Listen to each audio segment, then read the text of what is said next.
السلام علیکم ورحمۃ اللہ وبرکاتہ، نحمدہ ونصلی علی رسولہ الکریم، اما بعد فاعوذ باللہ من الشیطان الرجیم، بسم اللہ الرحمن الرحیم، رب اشرح لی صدری ویسر لی امری واحلل عقدۃ من لسانی یفقہوا قولی۔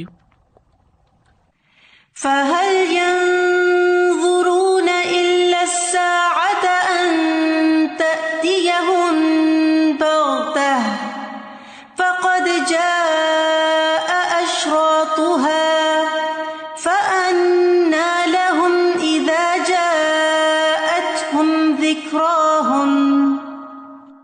تو کیا یہ لوگ بس قیامت ہی کے منتظر ہیں کہ وہ اچانک ان پر آ جائے؟ اس کی علامتیں تو ظاہر ہو چکی ہیں، جب وہ خود ہی آ جائے گی تو ان کے لیے نصیحت حاصل کرنے کا موقع کہاں باقی رہے گا۔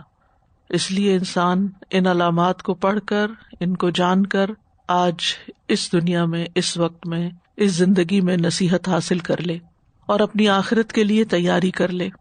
قیامت کب آئے گی اس کا علم صرف اللہ سبحانہ وتعالیٰ کے پاس ہے۔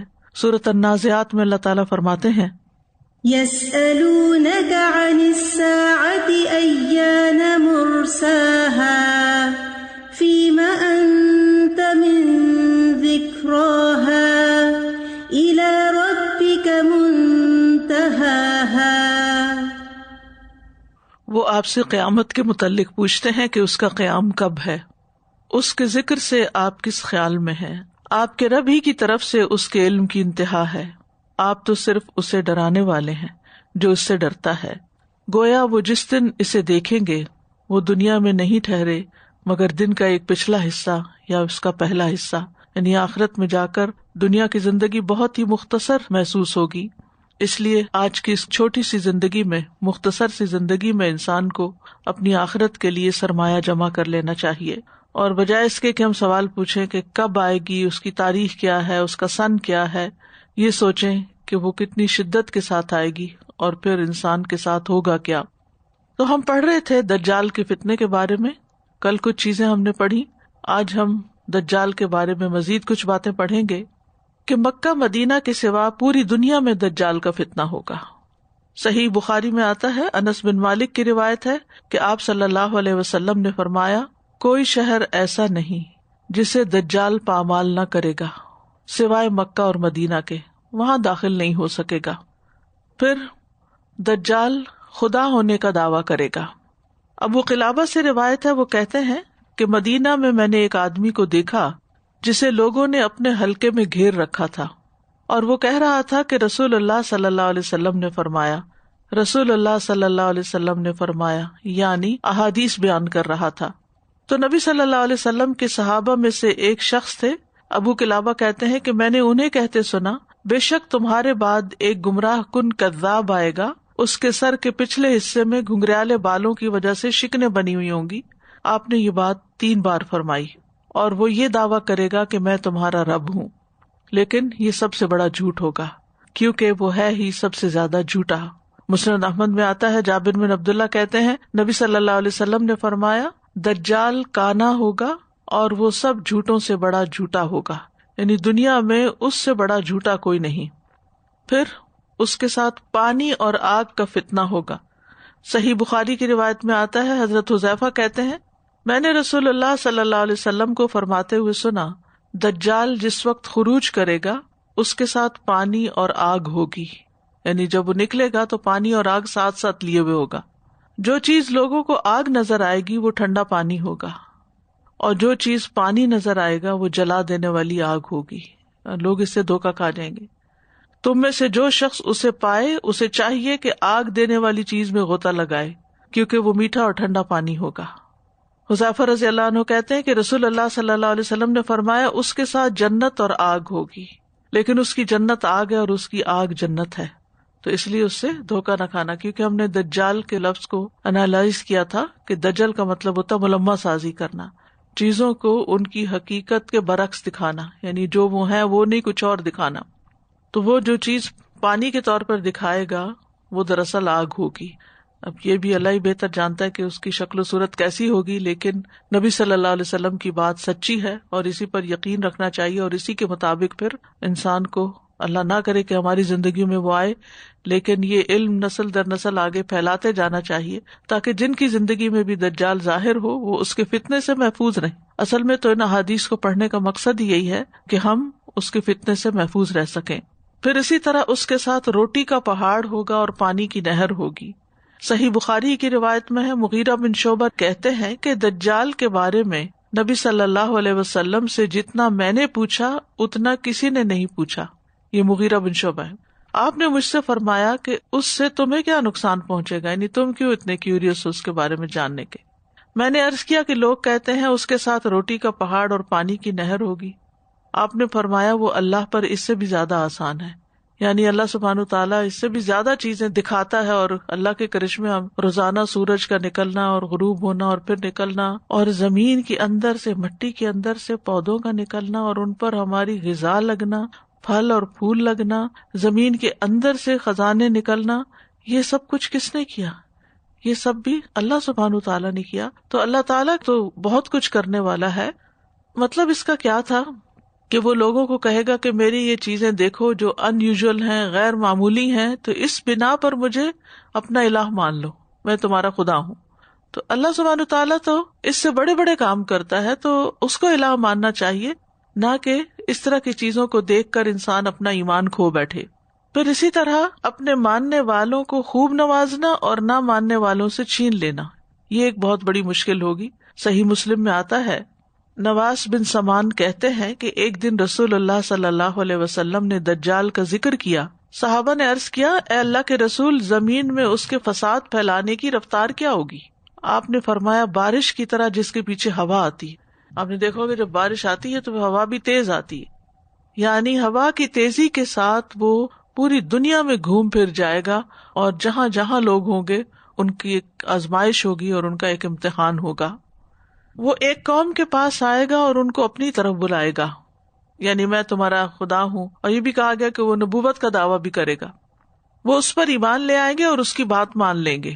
پھر وہ آسمان کو حکم دے گا کہ ان پر پانی برسائے، اور زمین کو حکم دے گا کہ وہ اناج اگائے، اور ان کے جانور شام کو چر کر آئیں گے، ان کی کوہانیں خوب اونچی ہوں گی، یعنی صحت مند جانور ہوں گے، اور ان کے تھن خوب دودھ سے بھرے ہوئے ہوں گے، اور ان کی کوکھیں یعنی پیٹ پھولی ہوئی ہوں گی، یعنی ان سے یہ خوش ہو جائے گا اور ان کے لیے طرح طرح کے کرتب کرے گا جس سے ان کو اور زیادہ خوشحالی ملے گی۔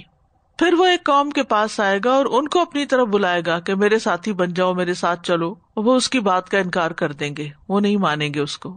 آخر دجال ان کے پاس سے لوٹ جائے گا، صبح وہ قحط میں پڑ جائیں گے، اور ان کے مالوں میں سے ان کے ہاتھوں میں کچھ نہیں رہے گا، یعنی جو اس کو نہیں مانیں گے ان کا امتحان بڑا سخت ہوگا کہ ان کے پاس جو تھا وہ بھی ختم ہو جائے گا، کچھ بھی باقی نہیں رہے گا۔ پھر دجال ایک کھنڈر پر سے گزرے گا اور اسے کہے گا اپنے خزانے نکال، اس کے خزانے اس کے پیچھے پیچھے چل پڑیں گے جیسے شہد کے چھتے کی مکھیاں۔ کبھی آپ نے دیکھا مکھیوں کو ایسے اکٹھا گروہ میں اڑتے ہوئے؟ پھر وہ ایک شخص کو بلائے گا جو بھرپور جوان ہوگا اور تلوار سے اس کو مار دے گا، اس کو 2 ٹکڑوں میں کاٹ دے گا جس طرح نشانے کو تیر لگایا جاتا ہے۔ پھر اس کا نام لے کر اس کو بلائے گا اور وہ شخص چمکتے چہرے کے ساتھ ہنستا ہوا آئے گا۔ اب آپ خود سوچیے، ایک تو ہے نا کہ جیسے جادوگروں کے کرشمے کرتب ہوتے ہیں، وہ تو ٹرکس ہوتے ہیں بیسیکلی، مسلم نان مسلم ہر طرح کے لوگ وہ ٹرکس کر رہے ہوتے ہیں۔ ہاں اتنی آنےسٹی ضرور ہے کہ مثلاً ویسٹ میں جو لوگ ٹرکس دکھاتے ہیں وہ ان کو ٹرکس کہتے ہیں، ان کو اپنا کوئی جادو کا کمال یا کوئی اپنی غیب دانی کا دعویٰ نہیں کرتے۔ لیکن افسوس یہ کہ مسلمانوں میں سے جو لوگ اس قسم کی شعبدہ بازیاں کرتے ہیں وہ پھر اس کو اپنا کمال بتاتے ہیں۔ تو یہ یاد رکھنا چاہیے کہ اسی طرح کے ٹرکس جو ہیں وہ دجال بھی دکھائے گا اور لوگ اس کی باتوں میں آ جائیں گے کہ ہاں ہاں یہی خدا ہو سکتا ہے جو مرے ہوئے کو زندہ کرے، کیونکہ یہ تو اللہ کی صفت ہے۔ نعوذ باللہ ان کے خیال میں اللہ جو ہے وہ ان کے بیچ میں آ گیا، نیچے اتر آیا، تو ایسا تو نہیں ہوگا، نہ ہی اس کے شان کے لائق ہے کہ وہ ایسا کرے، لیکن لوگ ان باتوں سے دھوکا کھا جائیں گے۔ پھر زمین کو کہے گا خزانے ہوگا، وہ سونا چاندی باہر نکال دے گی اپنا، پھر وہ ان کو ساتھ بھی لے چلے گا، تو لوگ اس کے دھوکے میں آ جائیں گے۔ کچھ لوگ مان جائیں گے اور جن کا ایمان مضبوط ہوگا وہ اس کو نہیں مانیں گے۔ پھر اسی طرح مزید بھی مردوں کو زندہ کرنے کا فتنہ ہے۔ اسماء بنت یزید انصاریہ کہتی ہیں کہ رسول اللہ صلی اللہ علیہ وسلم صحابہ کی ایک جماعت کے ساتھ میرے ہاں تشریف لائے۔ تو آپ نے دجال کا ذکر کرتے ہوئے فرمایا اس کا سب سے بڑا فتنہ یہ ہوگا کہ وہ ایک اعرابی یعنی بدو سے کہے گا اگر میں تمہارے اونٹ زندہ کر دوں، یعنی جو آج تک مر چکے، جن کے دودھ کے تھن بڑے ہوں گے، ان کی کوہانیں لمبی ہوں گی، جگالی کرتے ہوں گے، کیا پھر تم یقین کر لو گے کہ میں تمہارا رب ہوں؟ وہ دیہاتی کہے گا کہ میں یقین کر لوں گا۔ آپ صلی اللہ علیہ وسلم نے فرمایا شیاطین اس کے اونٹوں کی شکل اختیار کر لیں گے، یعنی وہ اپنے اونٹوں کو پہچانتا تھا، تو شیاطین چونکہ انسانی شکل میں، حیوانوں کی شکل میں بھیس بدل سکتے ہیں، اپنا روپ بدل سکتے ہیں، تو شیاطین اونٹوں کی شکل اختیار کر لیں گے، اور وہ بدو جو ہے وہ دجال کی پیروی کر لے گا، یعنی اس کو رب مان لے گا، اور پھر کسی اور آدمی سے کہے گا مجھے بتاؤ اگر میں تمہارے لیے تمہارے باپ، تمہارے بھائی، تمہاری ماں کو زندہ کر دوں تو مان لو گے تم مجھے کہ میں تمہارا رب ہوں؟ وہ کہے گا ہاں، تو شیاطین ان کی صورتوں کو اختیار کر لیں گے اور وہ شخص اس کی پیروی کر لے گا۔ تو آج بھی آپ دیکھیں کہ ایسے لوگ جن کا جنوں اور شیطانوں کے ساتھ کوئی نہ کوئی رابطہ تعلق ہوتا ہے، بعض اوقات وہ ان کو مطیع کر لیتے ہیں، مسخر کر لیتے ہیں، پھر ان سے اپنی مرضی کے کام لیتے ہیں اور اس طرح لوگوں کے عقیدے خراب کرتے ہیں، ان کو بے وقوف بناتے ہیں۔ تو مرے ہوئوں کو زندہ کرنے کا فتنہ بہت بڑا فتنہ ہے۔ عیسیٰ علیہ السلام اللہ کے اذن سے مردوں کو زندہ کر لیا کرتے تھے، وہ اللہ نے ان کو خاص معجزہ عطا کیا تھا، اور دجال بھی جو کچھ کرے گا اللہ کے اذن سے ہی کرے گا، یعنی اللہ تعالیٰ اجازت دے گا تو ہوگا، نہیں تو نہیں۔ لیکن اللہ تعالیٰ کیوں اذن دے گا، کیوں اجازت دے گا؟ تاکہ لوگوں کے ایمان کا امتحان لیا جا سکے کہ واقعی کس کے دل میں ایمان اترا ہوا، کون شعوری ایمان رکھتا ہے، کون ایمان میں اندر گڑھا ہوا ہے۔ پھر شیاطین لوگوں سے کلام بھی کریں گے۔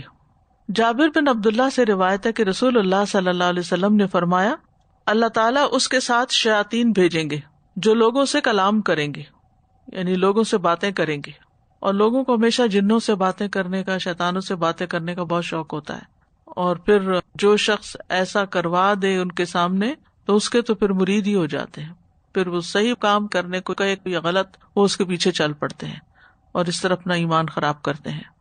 پھر دجال کے ڈر سے لوگ پہاڑوں میں رہنا شروع کر دیں گے، یعنی شہر چھوڑ جائیں گے۔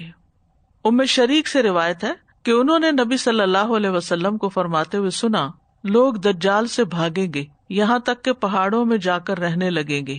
ام شریک نے عرض کیا یا رسول اللہ صلی اللہ علیہ وسلم اس دن عرب کہاں ہوں گے؟ آپ نے فرمایا وہ بہت تھوڑے ہوں گے، ان کی تعداد کم رہ جائے گی۔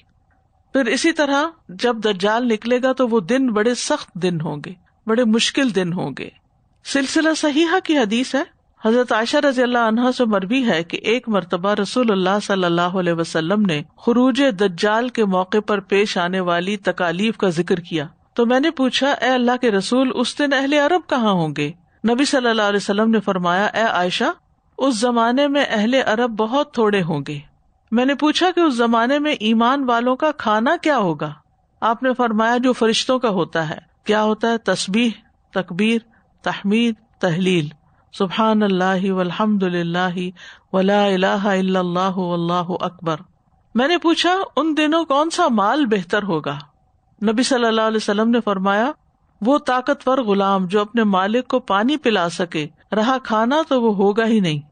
یعنی کھانے کی کیا بات کرتے ہو، پانی بھی بڑی مشکل سے ملے گا، یہ مطلب ہے، کیونکہ طاقتور غلام جو ہے وہ کہیں سے محنت مشقت کے ساتھ پکڑ دکڑ کے کچھ پانی لائے گا۔ ایمان والوں کا کھانا پینا کیا ہوگا؟ اسما بنت یزید انصاریہ کہتی ہے کہ میں نے پوچھا اللہ کے رسول کیا دجال کے زمانے میں ہماری یہی سوچیں ہوں گی، یعنی جو دل میں ہم سوچتے رہتے ہیں دن بھر؟ آپ نے فرمایا ہاں، یا اس سے بھی بہتر ہوں گی۔ اس کو زمین کے پھل اور زمین کے کھانے دے دیے جائیں گے۔ تو میں نے کہا یا رسول اللہ صلی اللہ علیہ وسلم اللہ کی قسم میرے گھر والے خمیرہ بناتے ہیں، ابھی وہ پکتا نہیں، یعنی روٹی میں خمیرہ ڈال کے جیسے بنتا ہے، کہ مجھے ڈر ہوتا ہے کہ کہیں میں بھوک سے مر ہی نہ جاؤں، یعنی اتنی زیادہ مجھے بھوک لگتی ہے۔ تو اس زمانے میں مومنوں کو کون سی چیز کفایت کرے گی؟ یعنی اگر کھانا ہی نہیں ہوگا، پہاڑوں کی طرف لوگ نکل جائیں گے ڈر کے مارے، تو پھر کیا کھائیں گے؟ آپ نے فرمایا وہی چیز جو آسمان والوں کو کفایت کرتی ہے۔ میں نے کہا اللہ کے نبی ہم جانتے ہیں کہ فرشتے نہ کھاتے ہیں نہ پیتے ہیں۔ آپ نے فرمایا وہ تسبیح، سبحان اللہ کہنا، اور تقدیس یعنی اللہ کی پاکیزگی بیان کرنا، اور اس زمانے میں یہی مومنین کا کھانا اور پینا ہوگا۔ جو میری اس مجلس میں حاضر ہے اور میری بات سن رہا ہے اسے چاہیے کہ جو غیر موجود ہے، یعنی جو آیا نہیں ہے، جو یہ سن نہیں رہے ان تک میری یہ بات پہنچا دیں. تو مطلب یہ ہے کہ اس زمانے میں کھانے پینے کی قلت بھی ہو جائے گی، اور اس کے علاوہ یہ ہے کہ لوگ ایسی جگہوں پہ چلے جائیں گے چھپ کے کہ جہاں کھانا پینا نہیں ہوگا. تو پھر انہیں بھوک لگے گی، تو بھوک کے وقت وہ تسبیح پڑھیں گے، سبحان اللہ والحمد للہ ولا الہ الا اللہ واللہ اکبر. جیسے فرشتے پڑھتے ہیں نا، نحن نسبح بحمدک ونقدس لک.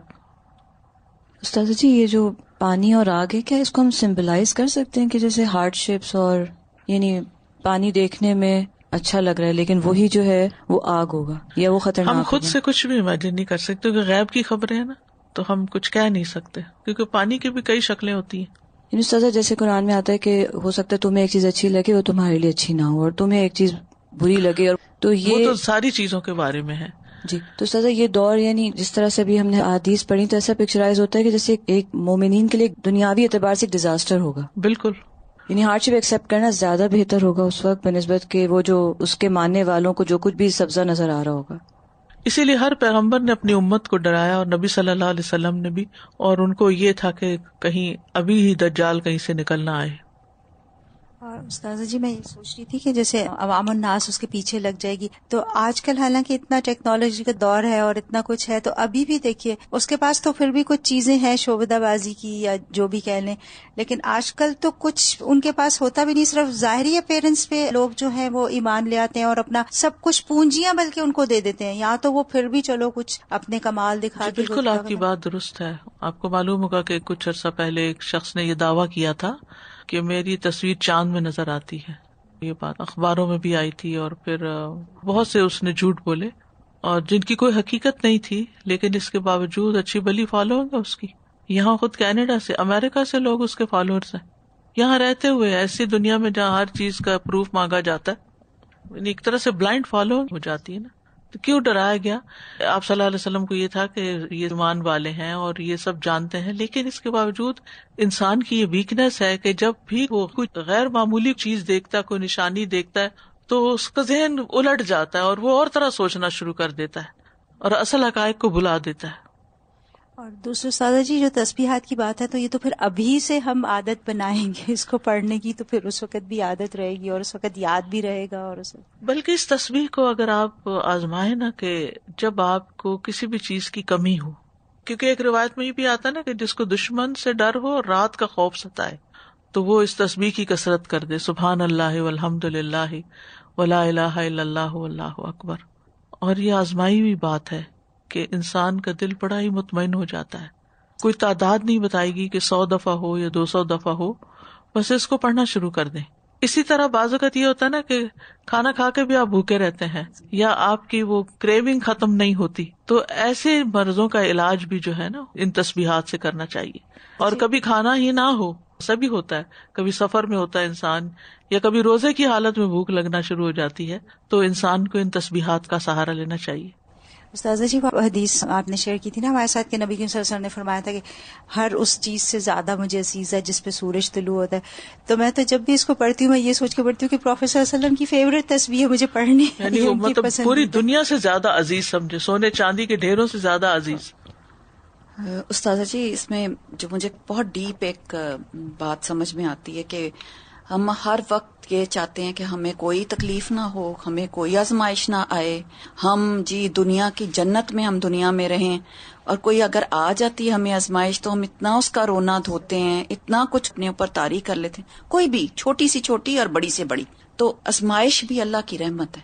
اور یہ دیکھیں کہ اس میں تو صاف بتایا جا رہا ہے کہ دجال آئے گا اور وہ آپ کو کیونکہ جو دجال کے مقابلے میں شہید ہوں گے افضل الشہداء ہوں گے. تو سب ایک ہے سبز باغ، ہر وقت آرام آرائش. تو میں جو خود سوچ رہی ہوں وہ یہ ہے کہ ایک ہے کہ آپ مشقت سے کوئی کام کریں، ایک دنیا کی عیش و عشرت، اور ایک جی نیند آپ پوری کریں 8-10 گھنٹے، پھر اٹھیں، پھر آپ اپنا کا، اور ایک ہے کہ آپ اپنے آپ کو جان مار کے اپنے نفس کے خلاف جو کرنے کی چیزیں ہیں ان پر فوکس رکھیں، نہ کہ اپنی ذات پر. تو اسی کو ہی عادت ہوگی کہ وہ پھر یہ مقابلہ کرنے کی. استاذہ بھی تسبیح کا انسٹنٹ فائدہ جو ہوا الحمدللہ، میں گھر سے نکلی تو تقریباً 12 منٹس مجھے لگتے ہیں اپنے گھر سے الہدا، تو میں تھوڑا سا لیٹ تھی، میں نے کہا تھا نماز پہلے پڑھ لوں گی، اور میں گاڑی میں بیٹھی تو میں نے کہا اچھا میری کون سی تسبیح آج کی رہ گئی تھی، تو وہ سبحان اللہ الحمدللہ رہ گئی تھی. اور استاذہ میں نے کہا مجھے کوئی پینک نہیں ہونا، مجھے کوئی تیز ڈرائیو نہیں کرنا، اور میں 8 منٹس میں باہر الہدا کے باہر پارک کر چکی تھی. مجھے نہیں پتا وہ کیسے ہوا، سارے سگنلز کھلے تھے اور میں یہ بس تسبیح کرتی رہی. اب وہ 8 منٹ میں جتنی بھی اور اطمینان سے ہوا کام بھی الحمدللہ. اور یہ تھا کہ آپ کے انٹر ہونے سے پہلے میں ہو جاؤں، الحمدللہ، شکر اللہ کا. الحمدللہ تسبیحات بہت دل کو بہت سکون دیتی ہے. تو مطلب یہ پلے باندھ لینی چاہیے چیز کہ اللہ کے ذکر میں ہی انسان کے لیے امان ہے. اور خاص طور پر جو تسبیح سکھا دی گئی، یعنی فرشتے تو کھانا پینا نہیں کھاتے اور پھر بھی اتنا کام کرتے ہیں، کتنے فاصلے طے کرتے ہیں، تو کس چیز سے ان کو انرجی ملتی ہے؟ تسبیح سے. لیکن اسی میں اللہ کے ذکر میں ہم کوتاہی کر جاتے ہیں. پھر ہے دجال کی بات ماننے پر گناہ اور نہ ماننے پر اجر ہوگا. حذیفہ بن یمان سے روایت ہے کہ نبی صلی اللہ علیہ وسلم نے فرمایا، دجال نکلے گا، اس کے ساتھ ایک نہر اور ایک آگ ہوگی، جو اس کی آگ میں گر جائے گا تو اس کا اجر واجب ہو گیا اور اس کے گناہ مٹا دیے جائیں گے، اور جو اس کی نہر میں جا پڑا تو اس کے گناہ ثابت ہوئے اور اس کا اجر ضائع ہو گیا. راوی کہتے ہیں میں نے عرض کیا کہ پھر کیا ہوگا؟ فرمایا کہ پھر قیامت آ جائے گی، یعنی قیامت قریب ہی ہوگی. پھر دجال مسجد نبوی کو پہچان لے گا اور کہے گا کہ یہ سفید محل احمد کی مسجد ہے. محجن بن الادرا سے مروی ہے کہ ایک مرتبہ رسول اللہ صلی اللہ علیہ وسلم نے لوگوں کو خطبہ دیتے ہوئے فرمایا، یوم الخلاص آنے والا ہے اور یوم الخلاص کیسا دن ہوگا.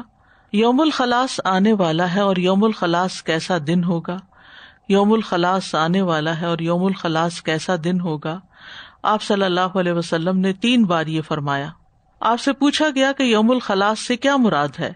آپ نے فرمایا، دجال آ کر احد پہاڑ پر چڑھ جائے گا، یعنی مدینہ کے قریب جب پہنچے گا تو اندر تو نہیں داخل ہو سکے گا حرم میں، لیکن باہر پہاڑ پہ چڑھ جائے گا اور مدینہ کی طرف دیکھ کر اپنے ساتھیوں سے کہے گا، کیا تم یہ سفید محل دیکھ رہے ہو؟ یہ احمد کی مسجد ہے. اور اب تو اس وقت مسجد نبوی کسی محل سے کم نظر نہیں آتی اور ہے بھی سفید. پھر وہ مدینہ کی طرف آئے گا تو اس کے ہر دروازے پر فرشتے کو پائے گا جو تلوار سونتے ہوئے ہوگا. تو وہ جرف کی شور زدہ زمین پر اپنا خیمہ لگائے گا اور مدینہ میں 3 مرتبہ زلزلہ آئے گا، جس سے گھبرا کر مدینہ میں کوئی منافق اور فاسق مرد اور عورت ایسا نہیں رہے گا جو اس کے پاس نہ چلا جائے.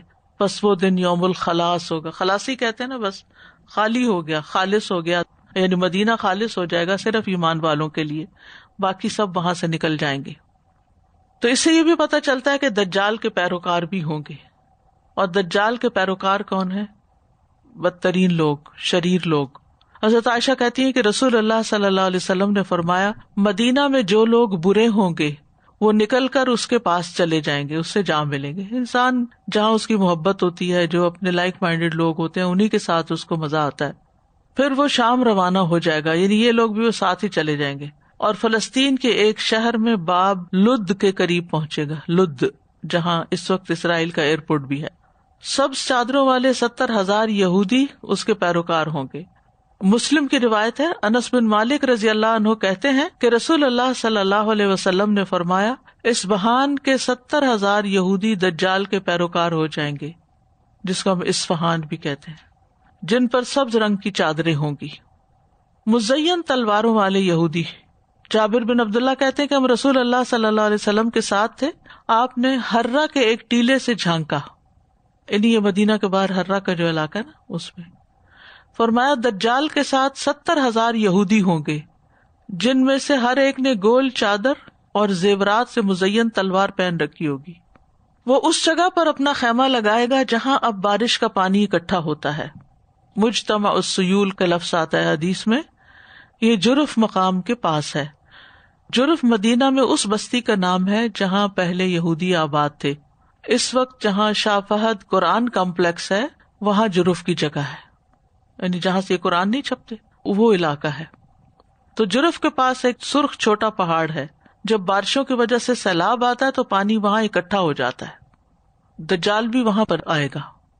کافر اور منافق دجال سے مل جائیں گے صحیح بخاری کی روایت ہے، انس بن مالک رضی اللہ عنہ سے مروی ہے، وہ کہتے ہیں کہ نبی صلی اللہ علیہ وسلم نے فرمایا، دجال آئے گا اور مدینہ کے ایک کنارے پر قیام کرے گا، اندر نہیں آئے گا، باہری کنارے پر. پھر مدینہ 3 مرتبہ کانپے گا، یعنی زلزلہ آئے گا سخت، اور اس کے نتیجے میں ہر کافر اور منافق نکل کر اس کی طرف چلا جائے گا. یعنی زلزلے سے ڈر کے نکلیں گے جو گھروں سے، تو جا کے دجال سے مل لیں گے. سلسلہ صحیح ہے کہ حدیث سے پتہ چلتا ہے کہ دجال کی طرف جانے والی زیادہ تر عورتیں ہوں گی، خواتین زیادہ تر اس کی پیروی کریں گی. جابر بن عبداللہ رضی اللہ عنہ کہتے ہیں کہ ہم رسول اللہ صلی اللہ علیہ وسلم کے ساتھ تھے. آپ نے ہرہ کے ایک ٹیلے سے جھانکا اور فرمایا، جب دجال کا ظہور ہوگا تو مدینہ بہترین سرزمین ثابت ہوگا، اس کی طرف آنے والے ہر رستے پر فرشتہ ہوگا، اس لیے دجال اس میں داخل نہ ہو سکے گا. جب یہ معاملہ ہوگا تو مدینہ 3 دفعہ اپنے باشندوں کو جھٹکا دے گا، تو مدینہ میں رہنے والا ہر منافق مرد اور عورت دجال کی طرف نکل جائے گا. زیادہ تر جانے والی عورتیں ہی ہوں گی، اور یہ یوم التخلیص یا یوم الخلاص ہوگا. اس دن مدینہ اپنے اندر پائی جانے والی خباثت اس طرح نکال دے گا جیسے دھونکنی لوہے کی میل کچیل کو صاف کرتی ہے. تو بہرحال دجال کے آنے پر لوگ جو ہیں وہ الگ الگ ہو جائیں گے، مومن الگ، منافق الگ، 2 کیمپس ہو جائیں گے. قرآن پڑھنے والے بے عمل لوگ دجال سے مل جائیں گے. سلسلہ صحیحہ کی حدیث ہے. عبداللہ ابن عمر کہتے ہیں کہ میں نے رسول اللہ صلی اللہ علیہ وسلم کو فرماتے ہوئے سنا، ایسے لوگ بھی پیدا ہوں گے جو قرآن تو پڑھیں گے لیکن وہ ان کی ہنسلی کی ہڈی یعنی حلق سے نیچے نہیں اترے گا، گویا وہ اس پر عمل نہیں کریں گے. یہ کن کے بارے میں آپ نے فرمایا تھا؟ یہ کن پہ پھر ٹکتی تھی بات؟ پیچھے بھی پڑھ چکے ہیں اس کی تفصیل، قیامت کی نشانیوں میں ہی پڑھا ہے ہم نے. جن کے حلق سے نیچے نہیں جائے گا، یہ کون لوگ تھے؟ خوارج. یس، خوارج. جب ان کی ایک لہر اٹھے گی تو اسے روک دیا جائے گا. یہ سلسلہ جاری رہے گا حتیٰ کہ ان لوگوں کے بڑے لشکروں میں دجال ظاہر ہوگا. یعنی قیامت کے قریب جب دجال آئے گا تو خوارج بھی ہوں گے اور وہ ان سے جا ملیں گے. شیخ الاسلام ابن تیمیہ کہتے ہیں کہ اس حدیث میں یہ علمی فائدہ ہے کہ خوارج بھی امت کے فرقوں میں سے ایک فرقہ ہے، اور اس فرقے کا وجود آخری زمانے تک جاری رہے گا، اور یہ وقتاً فوقتاً خروج کرتا رہے گا. یعنی امت میں ایسے لوگ موجود رہیں گے کہ جو قرآن پڑھیں گے لیکن ساتھ ہی کئی فتنے بھی برپا کر رہے ہوں گے، عمل نہیں کریں گے اس پر. اور جب بھی ان کا کوئی فرقہ ظاہر ہوگا ان کو کاٹ دیا جائے گا اور ان کا معاملہ ختم ہو جائے گا. پھر انہی میں سے ایک اور گروہ ظاہر ہوگا. اسی طرح یہ سلسلہ چلتا رہے گا یہاں تک کہ ان کے آخری فرقے میں دجال رونما ہوگا. جی ہاں، وہ کل ہم نے بات پڑھی تھی نا کہ میری امت میں دجال آئے گا، تو امت کے جو خوارج ہوں گے یا امت کے جو منافق ہوں گے، یعنی بظاہر جو مسلمان نظر آتے ہیں، وہ سب اس سے جا ملیں گے، اس کی فوجیں بن جائیں گے. اور ویسے بھی آپ دیکھیے کہ جب مشکل حالات ہوتے ہیں تو ہی انسان کی اصل حقیقت سامنے آتی ہے کہ تکلیف میں وہ کس طرح ریئیکٹ کرتا ہے، وہ اصل ہوتا ہے. استاذہ جی، ایک تو یہ جو بات ابھی آپ نے فرمائی کہ عورتیں اس کے پیچھے زیادہ لگیں گی، تو بہت ہی ڈرانے والی بات ہے. تو میرے ذہن میں آ رہا تھا کہ خاص طور اس کی کیا وجہ آپ کو نظر آتی ہے؟ آپ کیا سمجھتے؟ جی، استاذہ میں وہی کہنے لگی تھی، خاص طور پہ ایسے لوگ جو عورتوں کی تعلیم حاصل کرنے کی فیور میں نہیں ہوتے، ان تک تو یہ بات ضرور پہنچائی جائے کہ اگر نہیں ہوگا نالج اس چیز کا تو پھر ظاہر ہے زیادہ جلدی وہ پھر لگ جاتی ہیں توہم پرستی اور سب. جسے لفظ لائی لگ کہتے ہیں، جلد باز. جیسے جس قسم کی چیزیں وہ پیش کرے گا، جیسے بات پہلے بھی ہوئی کہ دوسرے لوگ اب بھی جب بھی کوئی مافوق الفطرت ایسی چیز پیش کرتے ہیں تو عورتیں سب سے زیادہ ان کا شکار ہوتی ہیں. وہ اپنے کمزور اللہ عالم عقیدے کی وجہ سے یا جذباتی ہونے کی وجہ سے they are very soon to jump to these things. اب بھی اگر آپ دیکھیں تو پیروں فقیروں کے پاس یا اس طرح کے شعبدہ بازوں کے پاس کون زیادہ جاتا ہے. بالکل صحیح کہا آپ نے کہ آج کل بھی جادوگروں کے پاس اور شعبدہ بازوں کے پاس اور پیروں فقیروں کے پاس زیادہ بڑی تعداد عورتوں کی ہوتی ہے. کس طرح سے جیسے آج کل یہ اسکیمز ہیں یا ٹیکسٹ آ جاتے ہیں، ای میلز ہوتی ہیں، اور پتا ہوتا ہے کہ یہ غلط ہے، لیکن پھر بھی کئی دفعہ اتنا ملمہ ہوتا ہے اس کے اوپر کہ آپ کو لگتا ہے نہیں یہ شاید واقعی ٹرو ہے. پھر بچے آ کے بتاتے ہیں، بوائز زیادہ تر کہ نہیں ماما اس کو آپ نے اوپن نہیں کرنا. تو جب ہم واقعی زیادہ جلدی دھوکے کا شکار ہوتے ہیں. اور پھر زیادہ ناشکری بھی ایک وجہ ہے. جہنم میں جو جانے والی عورتوں کی تعداد زیادہ ہے کہ وہ ناشکری، اور زیادہ چھوٹی چھوٹی چیزوں میں گھر والوں سے ناشکری کر کے دکھانا، ہسبینڈ کی. اب آج کل میں سوچتی ہوں ہم لوگ اتنے بلیسڈ ہیں. استاذہ کل ہم لوگ یہ بات کر رہے تھے کہ ان حالات میں کہ ہمارے گھروں میں سب کچھ ہے ابھی، ان جگہوں پہ جہاں وار ہے یا جہاں پرابلمز ہیں وہاں پہ ہماری جیسی عورتیں وہ کس طرح سفر کر رہی ہیں. تو ہمیں تو شکوہ ایک سیکنڈ بھی جائز نہیں ہے. دجال کا مقابلہ کرنے والے لوگ. اہل حق کا ایک گروہ. عمران بن حسین سے روایت ہے، وہ کہتے ہیں کہ رسول اللہ صلی اللہ علیہ وسلم نے فرمایا، میری امت میں سے ایک گروہ ہمیشہ حق کے لیے قتال کرتا رہے گا اور وہ اپنے مقابل آنے والوں پر غالب رہیں گے حتیٰ کہ ان کا آخری گروہ مسیح دجال سے لڑائی کرے گا. بنو تمیم. صحیح بخاری میں ہے، ابو ہریرہ رضی اللہ عنہ کہتے ہیں کہ 3 باتیں میں نے رسول اللہ صلی اللہ علیہ وسلم سے ایسی سنی ہیں جن کی وجہ سے میں بنو تمیم سے ہمیشہ محبت کرتا ہوں. رسول اللہ صلی اللہ علیہ وسلم نے فرمایا، یہ لوگ دجال کے مقابلے میں میری امت میں سب سے زیادہ سخت مخالف ثابت ہوں گے. یعنی ٹائٹل جو ہے وہ دجال کا مقابلہ کرنے والے لوگ کون ہوں گے، تو ان میں سے ایک اہل حق کا گروہ ہوگا، ایک بنو تمیم کا ذکر آتا ہے، اسی طرح بنو اسحاق. صحیح مسلم کی روایت ہے، ابو ہریرہ رضی اللہ عنہ روایت کرتے ہیں کہ نبی صلی اللہ علیہ وسلم نے فرمایا، کیا تم نے ایسا شہر سنا ہوا ہے جس کا ایک کنارہ سمندر میں ہے اور ایک کنارہ خشکی میں؟ تو انہوں نے کہا، جی ہاں اللہ کے رسول. کون سا یہ؟ قسطنطنیہ، استنبول. 2 بر اعظموں پر بھی ہے نا، آدھا ایشیا میں ہے آدھا یورپ میں ہے. مجھے دونوں علاقے دیکھنے کا اتفاق ہوا. آپ نے فرمایا قیامت قائم نہ ہوگی مگر اس پر بنو اسحاق کے 70,000 لوگ جہاد کریں گے. جب وہ وہاں پہنچیں گے تو وہاں اتریں گے، نہ تو وہ کسی ہتھیار کے ساتھ جنگ کریں گے نہ تیر پھینکیں گے، بلکہ وہ کہیں گے لا الہ الا اللہ واللہ اکبر. تو اس کے دونوں کناروں میں سے ایک گر جائے گا، یعنی سمندر والا کنارہ مفتوح ہو جائے گا. یعنی ہتھیاروں سے نہیں بلکہ لا الہ الا اللہ کے بلبوتے پر. جب وہ ایک ہی نعرہ لگائیں گے ساری فوج مل کے پڑے گی تو کیا ہوگا؟ دشمن گھبرا کے بھاگ جائے گا. پھر دوسری بار کہیں گے لا الہ الا اللہ واللہ اکبر، تو اس کا دوسرا کنارہ بھی گر جائے گا. پھر تیسری بار کہیں گے لا الہ الا اللہ واللہ اکبر، تو ان کے لیے راستہ کھول دیا جائے گا. پس وہ اس میں داخل ہو جائیں گے اور غنیمت حاصل کریں گے، اس حال میں کہ وہ مال غنیمت تقسیم کر رہے ہوں گے کہ مدد کے لیے پکارنے والا ان کے پاس پہنچے گا اور کہے گا کہ دجال ظاہر ہو چکا ہے، تو وہ ہر چیز چھوڑ چھاڑ کر واپس لوٹ جائیں گے. ٹھیک ہے، تو یہ لوگ پھر دجال کا مقابلہ کریں گے. بنو اسحاق سے مراد اللہ کے نبی اسحاق علیہ السلام کی اولاد ہے اور یہ مسلمان ہوں گے. اور یہ بھی ہو سکتا ہے کہ بنو اسحاق کے ساتھ بنو اسماعیل بھی شامل ہوں جو کہ عرب کے لوگ ہیں، اور دوسرے مسلمان بھی ان کے ساتھ شامل ہو جائیں. اور بنو اسحاق کا ذکر خاص طور پر کیوں کیا گیا؟ کیونکہ ان کی تعداد باقی مسلمانوں سے اس وقت زیادہ ہوگی. وہ دجال کا مقابلہ کرنے کے لیے اور اپنے اہل و عیال کی مدد کرنے کے لیے تیزی سے واپس پلٹیں گے، یعنی جہاں سے وہ جنگ لڑ رہے ہوں گے وہاں سے اپنے علاقوں کی طرف جانا شروع کر دیں گے یا دجال کے مقابلے کے لیے جائیں گے. مقابلہ کرنے والوں میں سے بہت سے شہید ہوں گے، اور سب سے بڑا شہید کون ہوگا؟ صحیح مسلم میں آتا ہے، ابو سعید خدری سے روایت ہے کہ وہ کہتے ہیں کہ رسول اللہ صلی اللہ علیہ وسلم نے فرمایا، دجال نکلے گا، مومنوں میں سے ایک شخص اس کی طرف چلے گا، راستے میں اس کو دجال کے ہتھیار بند لوگ ملیں گے. وہ اس سے پوچھیں گے تو کہاں جا رہا ہے؟ وہ بولے گا میں اسی شخص کے پاس جا رہا ہوں جو نکلا ہے. وہ کہیں گے تو ہمارے رب پر ایمان نہیں لایا؟ وہ کہے گا ہمارا رب مخفی نہیں ہے. دجال کے لوگ کہیں گے اسے مار ڈالو. پھر وہ آپس میں کہیں گے کہ تمہارے رب نے تو منع کیا ہے کسی کو مارنے سے جب تک اس کے سامنے نہ لے جائیں. پھر اس کو دجال کے پاس لے جائیں گے. جب وہ دجال کو دیکھے گا تو کہے گا اے لوگو یہ تو دجال ہے جس کی خبر رسول اللہ صلی اللہ علیہ وسلم نے دی تھی. دجال اپنے لوگوں کو اس کا سر پھوڑنے کا حکم دے گا اور کہے گا اسے پکڑو اور اس کا سر پھوڑ دو. وہ اس کے پیٹ اور پیٹھ پر بھی ماریں گے. پھر دجال اس سے پوچھے گا تو میرے اوپر ایمان نہیں لاتا؟ وہ کہے گا تو جھوٹا مسیح ہے. پھر دجال حکم دے گا اور آرے سے سر سے لے کر دونوں پاؤں تک اس کو چیر دیا جائے گا یہاں تک کہ وہ 2 ٹکڑے ہو جائے گا. پھر دجال ان 2 ٹکڑوں کے بیچ میں جائے گا اور کہے گا اٹھ کھڑا ہو. وہ شخص زندہ ہو کر سیدھا اٹھ کھڑا ہوگا.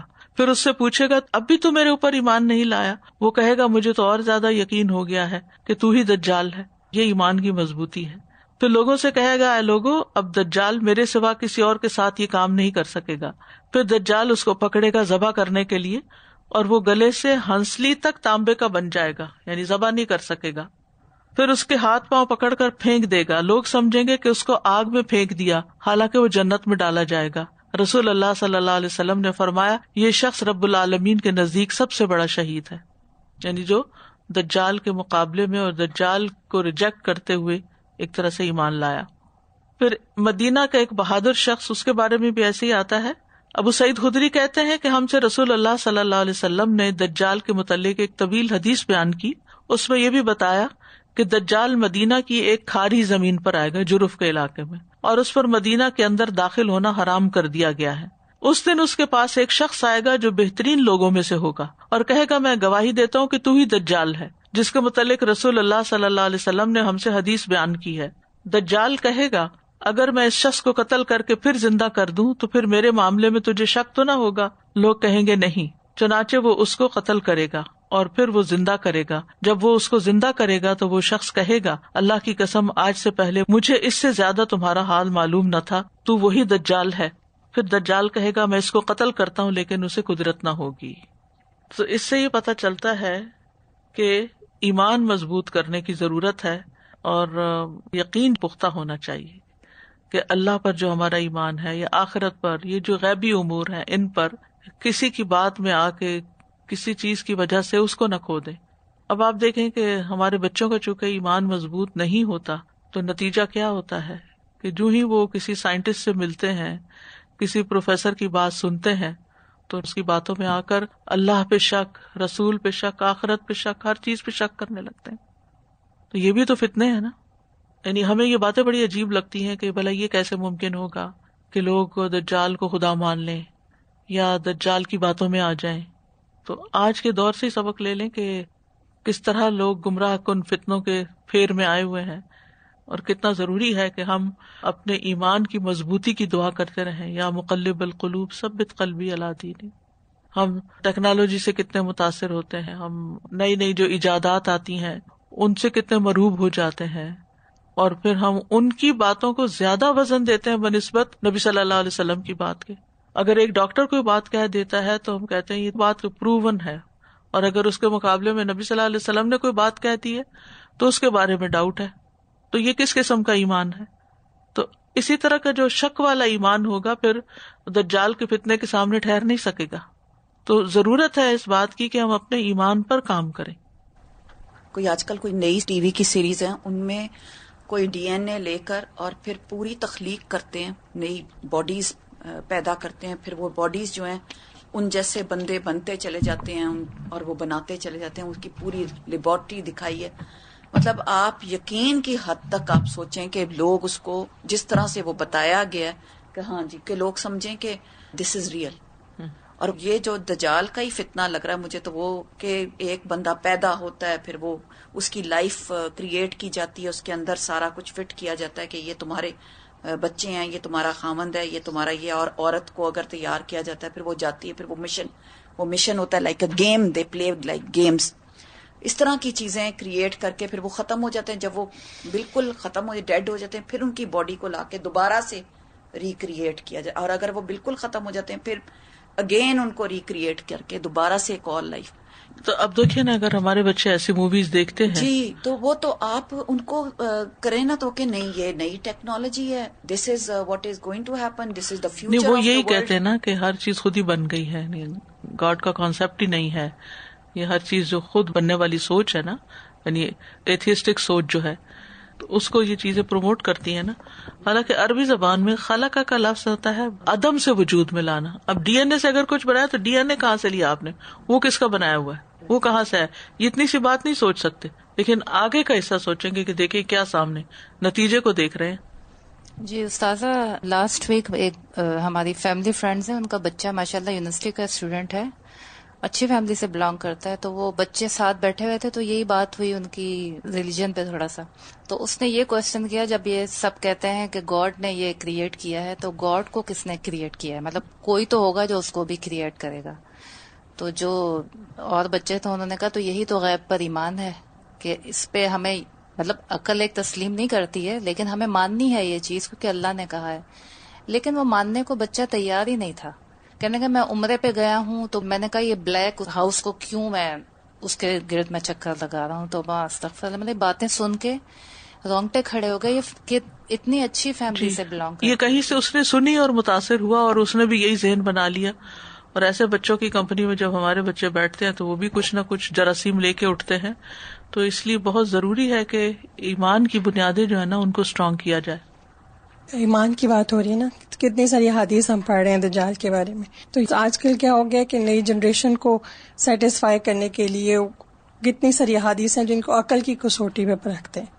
اچھا یہ حدیث اس میں ایسے کہا گیا تو اگلی حدیث میں ایسے کہہ دیا، تو دونوں باتیں ایک ساتھ کیسے پاسبل ہو سکتی ہیں.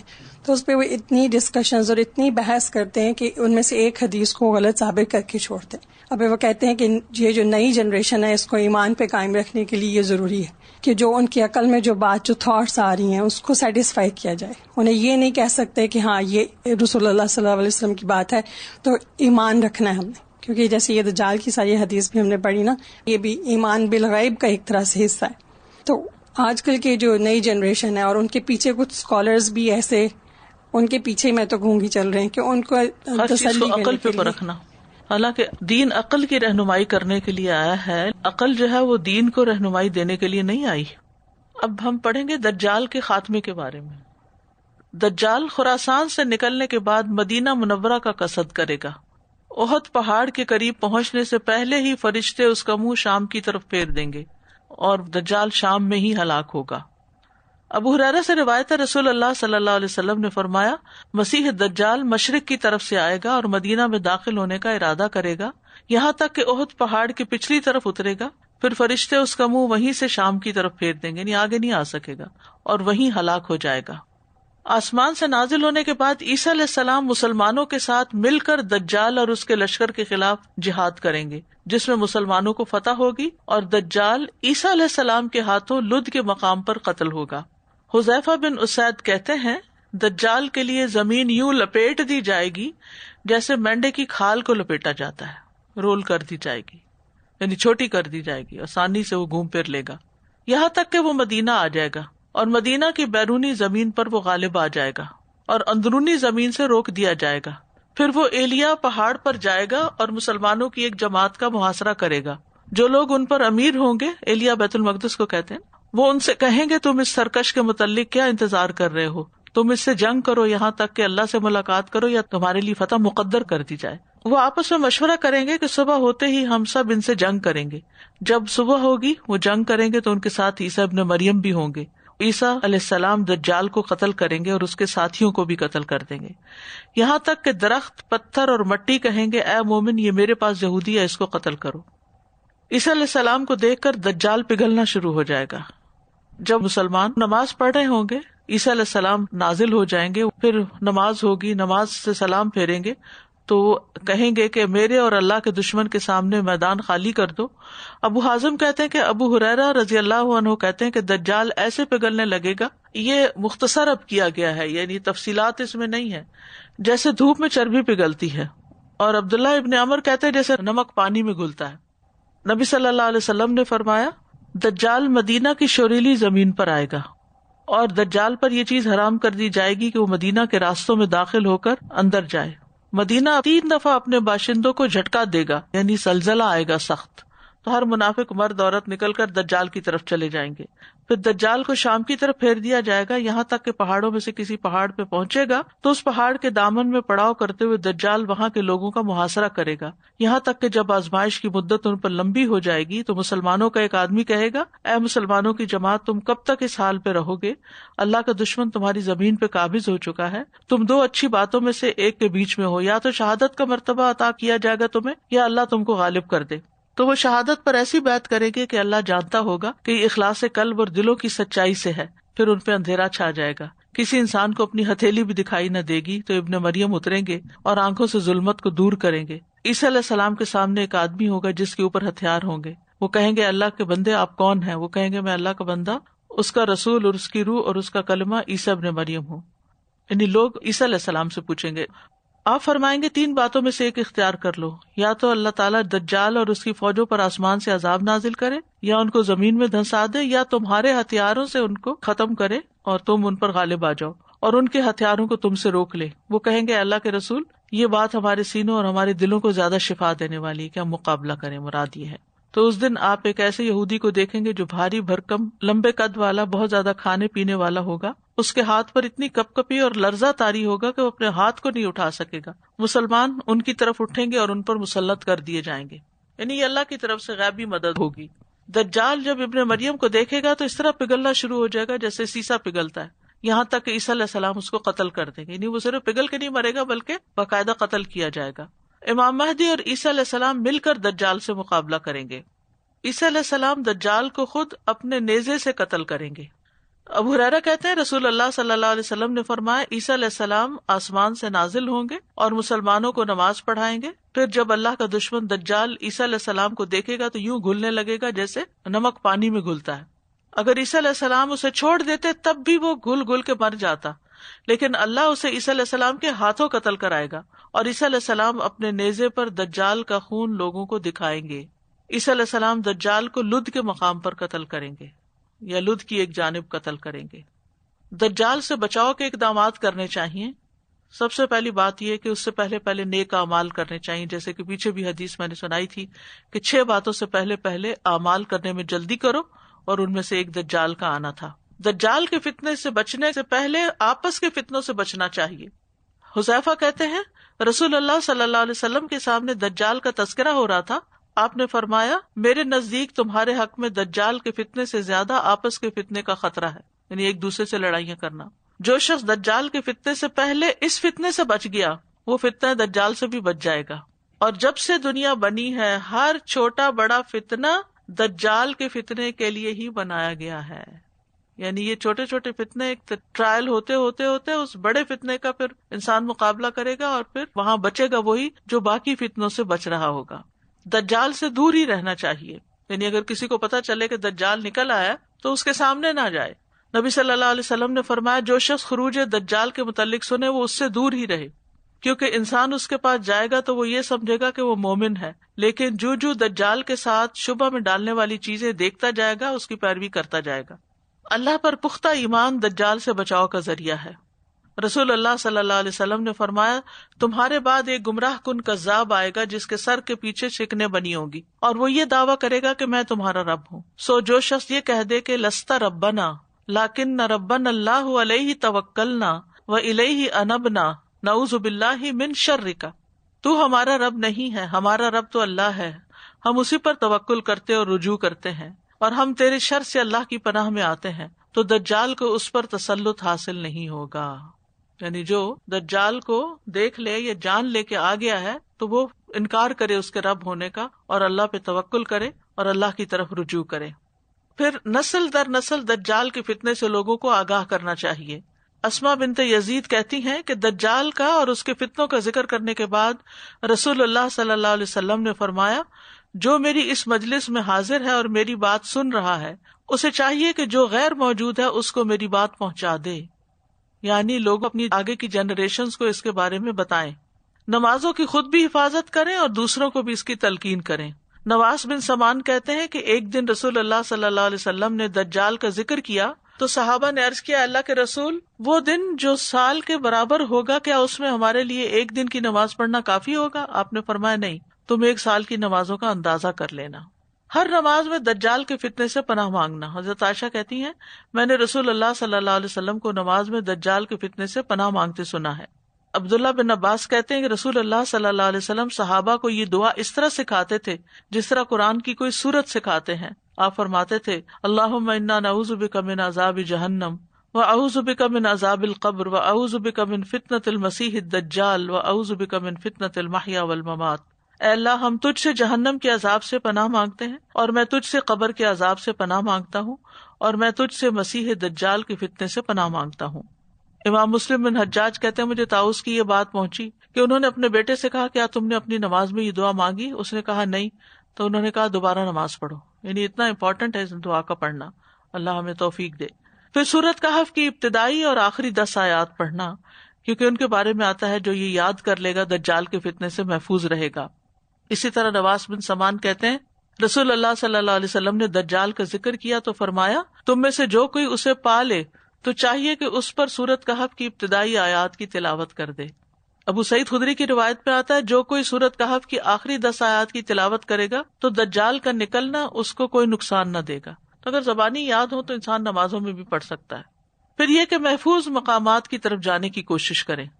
نبی صلی اللہ علیہ وسلم نے فرمایا کوئی شہر ایسا نہیں جس کو دجال پامال نہ کرے مگر مدینہ اور مکہ. وہاں داخل ہونے کے جتنے راستے ہیں ان پر فرشتے صف بستہ ہوں گے اور ان کی نگرانی کریں گے. مدینہ میں دجال کا روب بھی نہ پڑے گا. ابو بکرہ کہتے ہیں نبی صلی اللہ علیہ وسلم نے فرمایا مدینہ پر مسیح دجال کا روب بھی نہیں پڑے گا. اس دور میں مدینہ کے 7 دروازے ہوں گے اور ہر دروازے پر 2 فرشتے ہوں گے. اسی طرح کوہ طور اور مسجد اقصی کے بارے میں بھی آتا ہے. نبی صلی اللہ علیہ وسلم کے ایک صحابی سے مروی ہے، وہ کہتے ہیں نبی صلی اللہ علیہ وسلم نے ہمیں خطبہ دیا اور 3 بار فرمایا کہ میں تمہیں دجال سے ڈراتا ہوں. دجال 4 مسجدوں میں نہیں جا سکے گا، خانہ کعبہ، مسجد نبوی، مسجد طور اور مسجد اقصی. اس سے یہ پتہ چلتا ہے کہ باقی عبادت گاہوں میں بھی چلا جائے گا. اللہ تعالیٰ بچا کے رکھے. تو انسان سنے تو حفاظتی تدابیر اختیار کرے، نہ کہ اس کے مقابلے کے لیے نکل کھڑا ہو. اور جن کو اللہ توفیق دے گا وہی اس کا مقابلہ کریں گے.